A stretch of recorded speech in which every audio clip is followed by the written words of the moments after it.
пиравсозии тармаҳо дар километри 65 шоҳроҳи Душанбе-Чанак имрӯз 3 марти соли 2025 соат 10:47.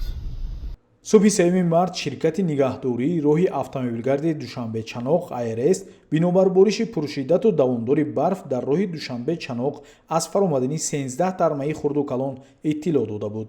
баъд аз бартараф намудани паёмадҳои тармафароӣ ва иҷозат додани гузариши автомобилҳо дар роҳи мазкур боз 4 тармаи хурду миёна фаромад. кормандони ин ниҳод тармаҳоро фавран бартараф намуданд. ҳоло роҳ кушода буда ҳаракати нақлиёт таъмин аст. аз ронандагон хоҳиш карда мешавад ки ҳангоми ҳаракат эҳтиёткор бошанд. тавсияҳои кормандони ширкат, масъулини бозрасии давлатии автомобилӣ, мутахассисони кумитаи ҳолатҳои фавқулодда ва мудофиаи гражданиро қатъиян риоя кунанд.